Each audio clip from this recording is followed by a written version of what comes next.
जरूरी है इस सरकार की उन नीतियों का जो विभाजनकारी हैं, जो हमारे समाज को शिक्षा से वंचित करने का एक बहुत बड़ा षड्यंत्र कर रही हैं।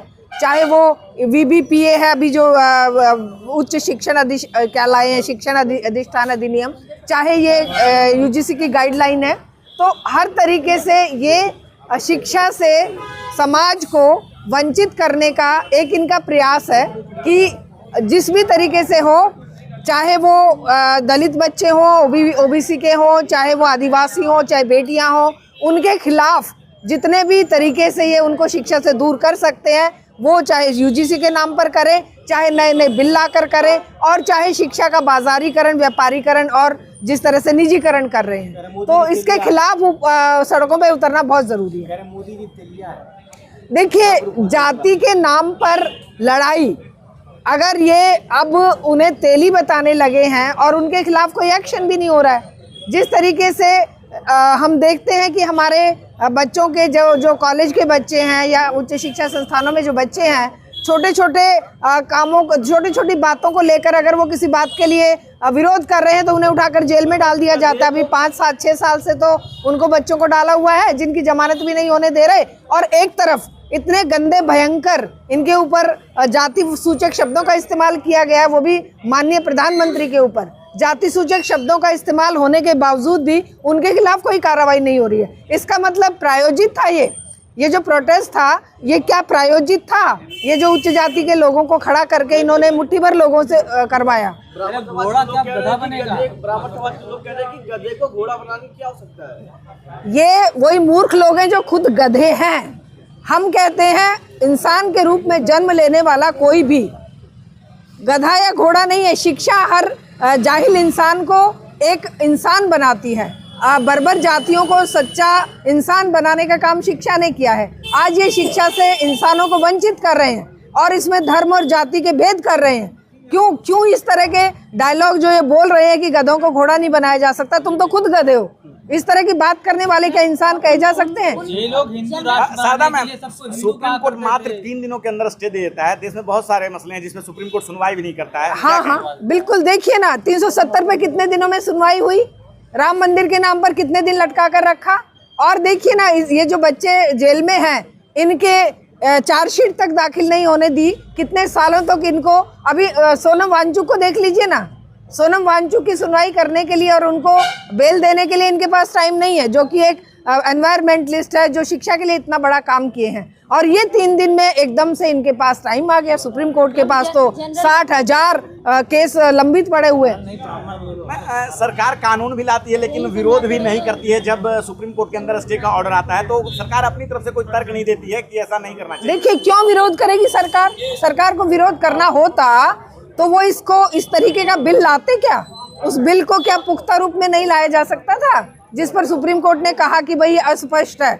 ऐसी अस्पष्ट भाषा लिखने का मतलब क्या है? इसका मतलब वो जानते थे कि भाई सुप्रीम कोर्ट में जाएगा और वो वहाँ पर टिकेगा नहीं, तो इस पर फिर हम कह देंगे भाई हम तो OBC, आदिवासी और दलितों के लिए कानून लाए थे। लेकिन अब ये असल में तो ये इनका चुनावी स्टंट है, और ये अब वोट का कंसोलिडेशन करने के लिए ही इस बिल को लाए भी थे, दिखावा किया था। सवर्ण समाज के लोग कह रहे हैं कि हमारे बच्चों के साथ भेदभाव होगा, अत्याचार होगा, झूठा FIR मुकदमा होगा। उनके बच्चों के साथ तो भेदभाव और अत्याचार तो मोदी कर रहे हैं ना, ये सरकार कर रही है ना। जॉब सारे खत्म कर दिए हैं इन्होंने, सारी शिक्षा के दरवाजे बंद कर दिए हैं, और इन्होंने जिस तरीके से देश को बेचा है, तो वो क्या स्वर्ण समाज के बच्चों के लिए बर्बादी का सबब नहीं है?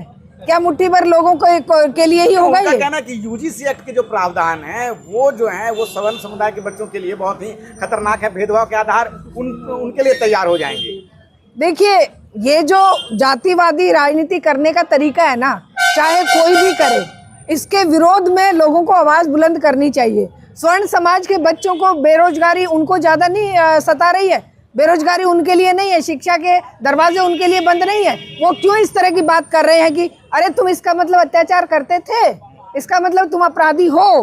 अपराधी अगर मान लो कोई चोरी कर रहा है और चोर के खिलाफ कोई कानून बनता है, तो चोरी तो तिलमिलाएगा। इसका मतलब तुम लोग अपराध करके बचना चाहते हो।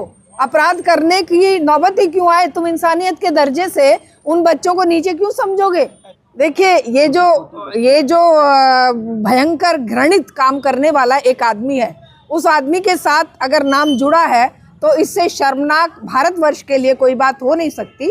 जिस तरीके से भारत का नाम डुबोया जा रहा है और उसी एप्स्टीन फाइल का दबाव बनाकर अभी जो अडानी के मुद्दे को लेकर जिस तरीके से भारत के साथ ट्रेड डील भारत की हुई है, उस सबसे ये स्पष्ट होता है कि एप्स्टीन फाइल में और भी कुछ बहुत छुपा हुआ है। अभी तो केवल कुछ सामने आया है। तो अपने आप को ब्रह्मचारी संत बताते हैं। हाँ, वो तो सबको स्पष्ट दिख रहा है ना। कभी वो बात आती है कि भाई वहाँ के गुजरात की कोई लड़की की वो करवाते हैं और कभी एप्स्टीन फाइल में आता है। खैर ये हल्की माड़ी बातें, इन बातों को लेकर हमें पर्सनल उस पर नहीं जाना है।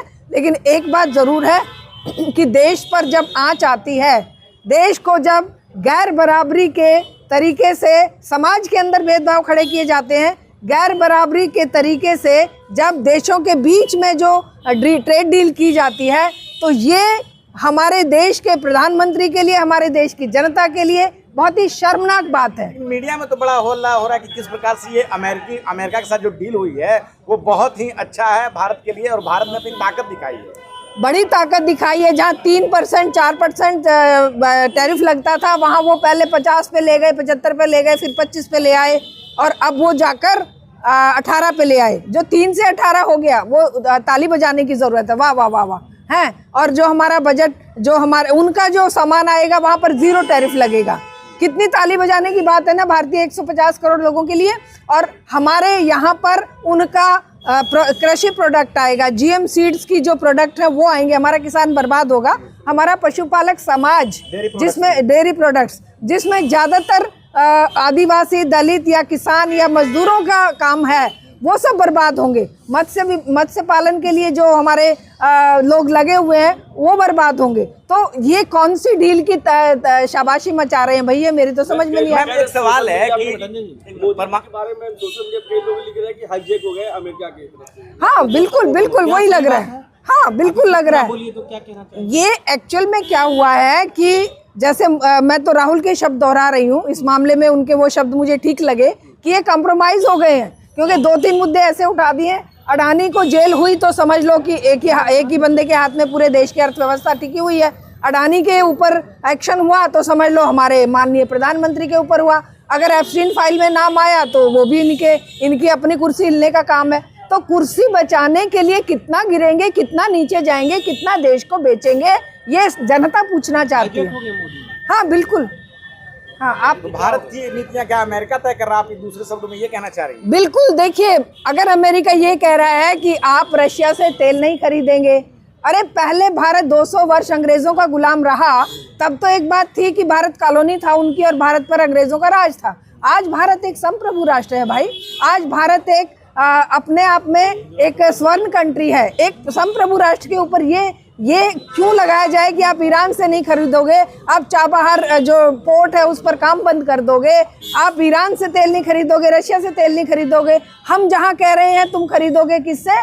वेनेजुएला का तेल लोगे। आप एनर्जी का जो आपकी खपत है वो आप अमेरिका से पूरी करोगे। दैट मीन्स कि आपको कई गुना महंगा। जब सस्ता तेल मिला अंबानी को तो अंबानी की तिजोरियां भरी, जनता की जेब पर वही डाका डाला गया। अब जब महंगा तेल मिलेगा तो जनता पर बोझ डाला जाएगा। हर फील्ड में जनता के ऊपर महंगाई की मार पड़ेगी और तेल, पेट्रोल, डीजल पर ही सारी अर्थव्यवस्था टिकी हुई है। एनर्जी सेक्टर का ये खात्मा हो जाएगा जिस तरीके से मोदी ने ये डील करी है और जिस तरीके से वो ट्रंप के कदमों में झुक गए।